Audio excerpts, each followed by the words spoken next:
What is going on, nerds and nerdettes? It's your boy Stevie B with the final haul video of 2024. It has been one hell of a year, hasn't it? And boy, it just ends on a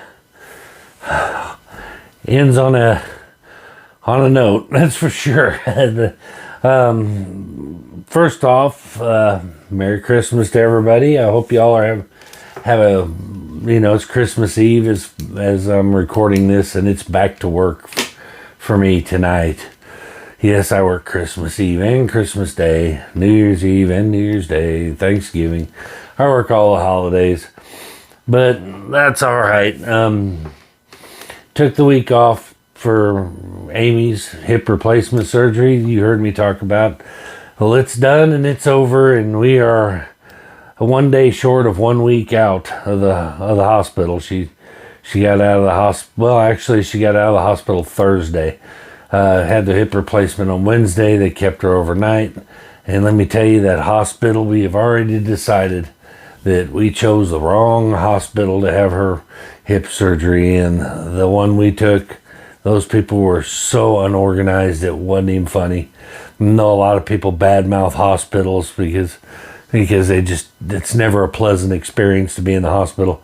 But these people, first thing they did was they told her to be there at 6 a.m. in the morning, and then a nurse called to check on, to verify. She said, yes, I'll be there at 6 a.m. And that nurse said, oh, no, you don't need to be here that early. Your surgery is not until 9 o'clock. There's no reason for you to be here 3 hours early. She said, be here between, 8 and, 7:30 and 8 will be plenty of time, So he was like, okay. So we waited, and we're on our way to the hospital. Wednesday morning, she gets a call from the hospital, and they said, where are you? You were supposed to be here at 6. And we explained the whole thing. They said, all right, well, whatever. Well, no big deal. We'll figure it out. So we get there, and then first the surgeon comes in, and he says, so we're doing the right hip, right? And she said, no, we're doing the left hip. And he's like, oh, well, yeah, that's okay. I see now. Okay. And then the nurse comes in and says, all right, what are we doing? We're doing the right knee, right? And we're going, oh my God, really?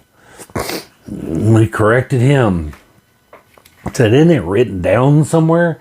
I said, God, you're going to leave here without a kidney or something.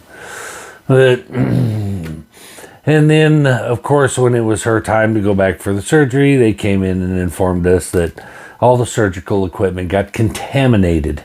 And so they were going to have to push her back. So from being second in line to the third surgery of the day is what she was going to be.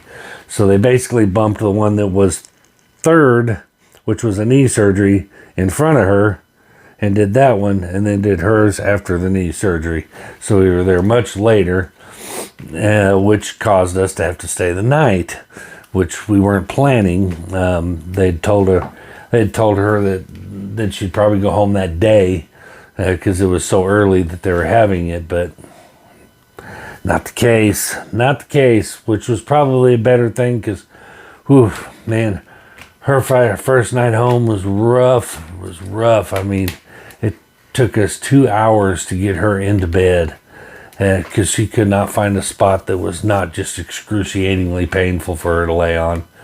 But happy to report, long story short, she is home. She's had a week to recover, almost a week to recover. She's had 6 days to recover a little bit. And of course, she's not recovered, but she is getting around very well by herself. We've just gotten to a point where she can get in and out of bed by herself, which was the main hurdle that we were having trouble with, was getting her in and out of bed. But we've cleared that hurdle, so I can go back to work tonight knowing that she's going to be okay. I think her sister is going to actually come stay the night with her for a couple of nights while I'm at work, just to make sure she's okay.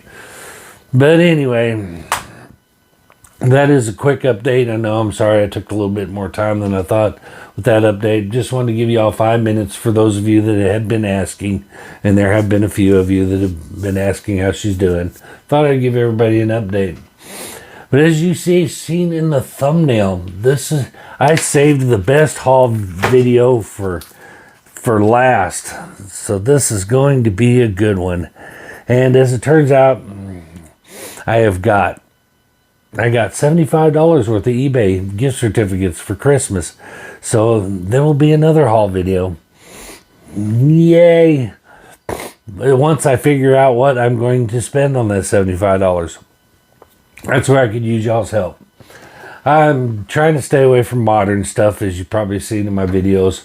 I'm going after some of those Silver Age and Bronze Age keys and iconic covers and stuff. So if you've been watching my channel, you kind of know what I got and what I don't have. But what I would love for you guys to do, $75 budget. Help me out. Give me some suggestions. I would love to hear some suggestions from you. What is a great iconic either cover, iconic storyline, key book from Silver or Bronze Age that is gonna stay a key book? It's not. I don't want anything that's based on movie hype, because we all know that stuff tanks after a while. But just some good solid keys that are always good to have in your collection. Everybody has that list of must-haves in their collection, and that's what I'd like to hear from you guys in the comment section. With a $75 budget, I know that's not much of a budget, but they're out there. $75 budget. Give me your suggestions. As I said, nothing modern, and must have some kind of a key element to it, whether it be iconic cover, iconic storyline, or first appearance, or second appearance even, or key first cover. But give me some suggestions. I'd love to hear from you. That being said, let us jump into this haul video, because we got quite a few books, believe it or not. I kind of did that thing. Well, I'm not gonna be able to buy books for a while, so let's jump in there and get some.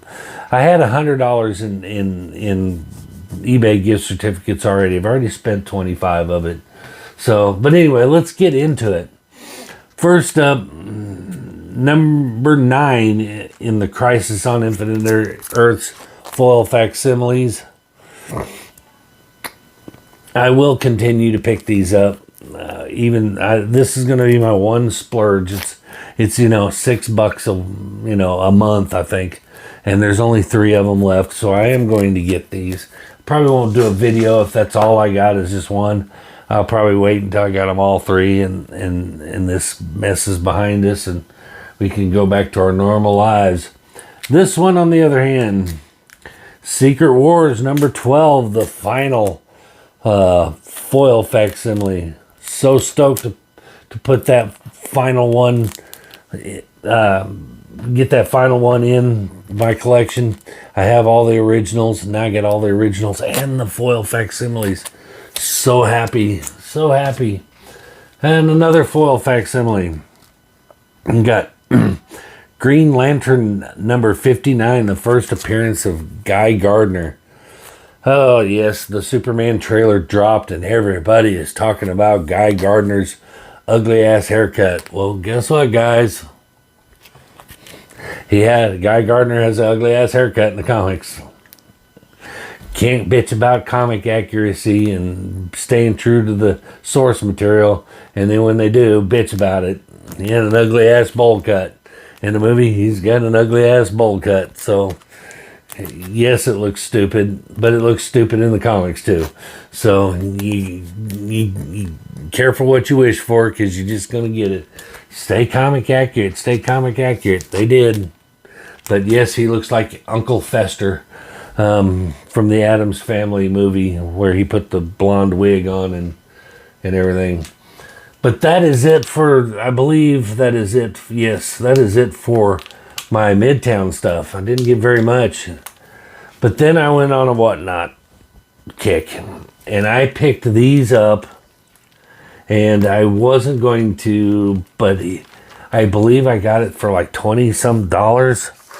So, and then it was one of these X-Men 97 whatnot exclusive trading packs, and he did me the courtesy of opening it on the channel or on the live stream. And he said he told in advance, he said he was going to open it just so there's no accusations of swapping or anything like that. So I get why he did it, but I kind of would like to have kept it a surprise. But at any rate, here's what we got in them. We've got 97, I don't even know what the difference in them is. We got this issue, X-Men 97, number 1. And then we got the Virgin variant. And then our big hitter, I guess, was the X-Men 97. And this, I think, was the Jim Lee. I think it was a Jim Lee silver edition. So, not bad. I think I got my money's worth out of them. I have X-Men 97 number 1, but don't have those. So, not a bad pull for. I think I paid like $25, I think, for the pack. So I think they're going for way more than that. So I ain't mad. Tea. Comic Vantage has his coffee. I have my tea. All right. And then next up, also from Whatnot, I got this pair just in spirit of Christmas. Got these really cool Spectacular Spider-Man number 112. Got the newsstand and the direct edition with the Santa with the gun. Is that Baker covers. So I thought those were cool for a couple bucks. The guy actually had a good idea. He said for Christmas, he hangs up all his Christmas comics around the house to decorate. And I thought that was a pretty cool idea. So he kind of upsold me on these. But this is 1964. The next one, and it's a Christmas cover, and it's Kurt Swan on the cover. And I thought this was an awesome cover for a Silver Age, and it was in great shape. So I picked one of them up for a couple bucks. So here we on into some Silver Age. Now we got Silver Age Wonder Woman, number 147. Not really key, but anytime you can pick up some Silver Age Wonder Woman for a couple bucks, even in a lower grade. And this is probably, I'm going to be harsh with it because it does have some ink on the corner and some pretty good spine ticks.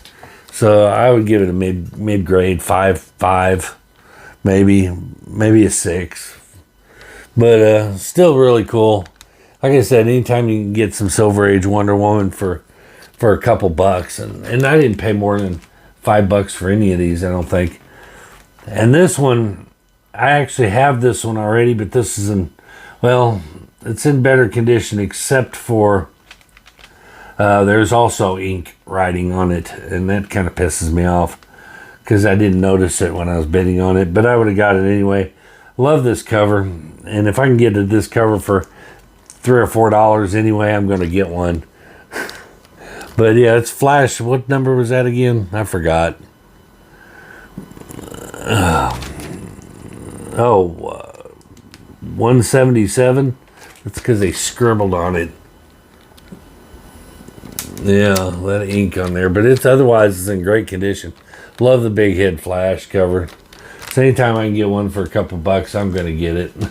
That's an iconic cover. It's these things. This is an iconic cover. Not a key, but everybody has seen this, and everybody loves. If you're a Flash collector, you got this in your collection, and if you don't, you should. It does have a subscription crease. He did mention on there, but it's really not noticeable unless the light hits it just right, and not a big deal. And then we got some Justice League.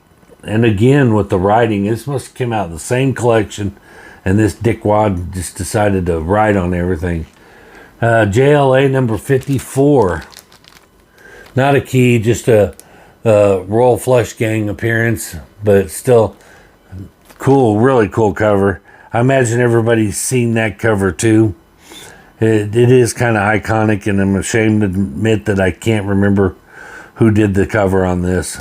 I don't think it's Neil Adams, but it could be. I don't think so, but still, pretty cool cover.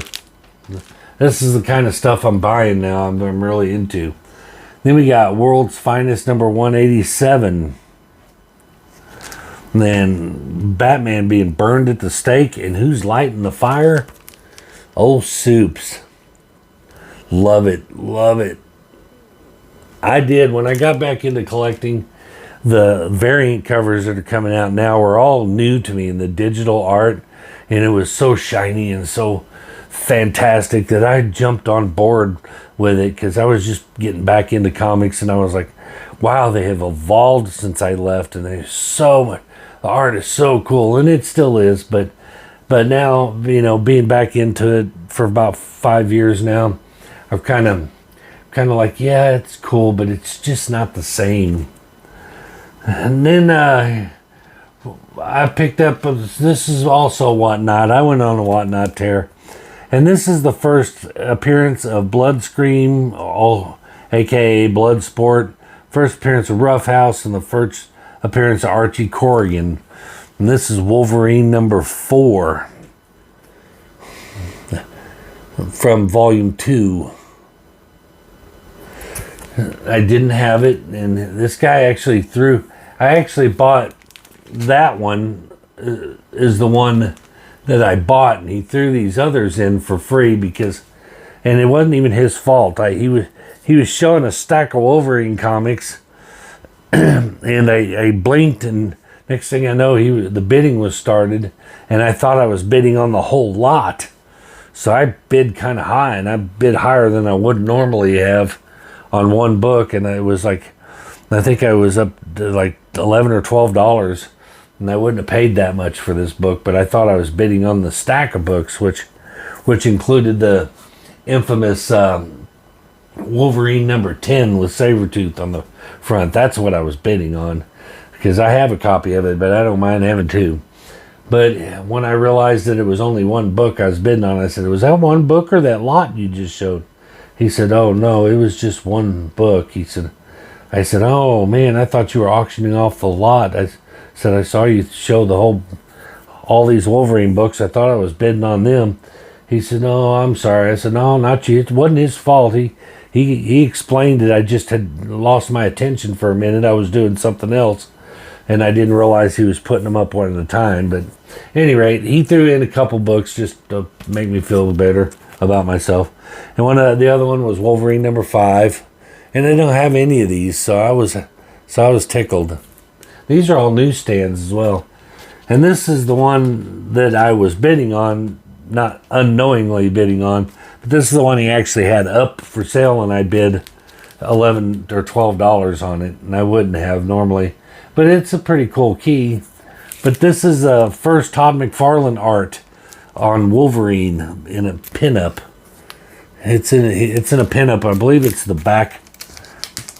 I want to say it's at the back of the book, at the backsplash on the book. Yeah. So there you go. That is Todd McFarlane, his first artwork in Wolverine, and he gets a back cover. So I mean, it's probably worth the $11 or $12 I paid, but not really. I probably still wouldn't have paid that much for it, but still not bad. Okay, coming down to the wire. Now, y'all might remember the AOK I got from Ryan Boone, and I got a sketch cover of he makes Man Bat. Yeah, right there. Oh, I'm trying to point to it on my phone. I'm an idiot. Right there. And I was telling you that was one of my favorite Batman villains, and that I thought that his time has got to be coming soon. Well, I'm so convinced that we are going to see Man Bat in the DCU at some point. That I think it's a really great spec book, and so I don't have the first appearance, but I did go on eBay and I got the second appearance, Batman Detective Comics 402. But still, I love that cover. Love the artwork.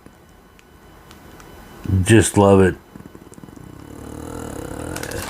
And then that is the second appearance of Man Bat, but it's the first appearance of Francine Langstrom, who later becomes She-Bat in the first appearance of She-Bat, Detective 407. This is the first appearance of She-Bat, third appearance of Man Bat.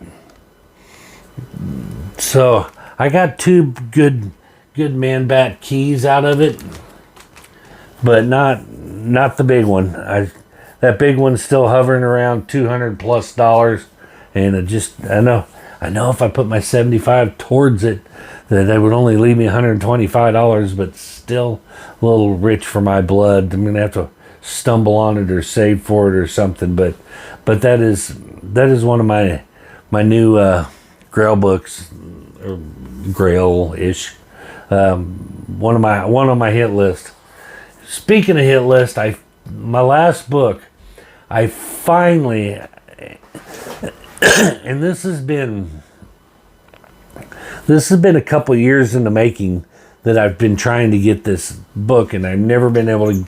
It's never come down within grasp until recently. I finally found a copy, a new listing, and somebody kind of underpriced it and threw it up there for like $50.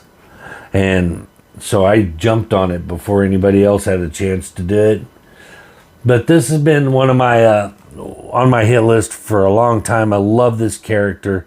I never was a big fan. I never read the Neil Gaiman's and I know y'all are gonna go, oh, what? But I never read any of his Sandman stuff. But I did read Death, the High Cost of Living, and fell in love with that character, the character of Death. So I've always been wanting her first appearance, and I finally got it. Sandman number 8. She's already ready to go on the wall. But so that, and it is a first printing. I had to watch myself to make sure I didn't get a second printing, but a first printing at a bargain price. I finally got one I could afford to pull the trigger on, and I did. So I was happy to get that. So I've got this spot reserved right there on the wall. Let's just stick her up there and boom, put her in her spot, which you can't see because of the glare. But at any rate, again, $75 budget. I need your help. Help me pick something. Help me decide. Give me some suggestions. What do you think would be a really good, solid key book from Silver or Bronze Age that I can get for under $75 and that you think belongs in everyone's collection? It has room to grow, you know what I mean? It has room to grow and will always be sought after, desirable key book or iconic book, whatever, however you want to say it. But let me know. Love that interaction. Love to hear your thoughts on that. But as for now, that was my end of the year 2024 haul. Hope you enjoyed it. Hope it lived up to the hype, making it a good one. And I hope you all have a very Merry Christmas, safe holidays. Hope you get everything you want and everything you need. But that is going to do it for me. Before you go, please do all those YouTube things we love for you to do. Like, subscribe, and definitely leave a comment. I am really very, very interested to hear y'all's suggestions.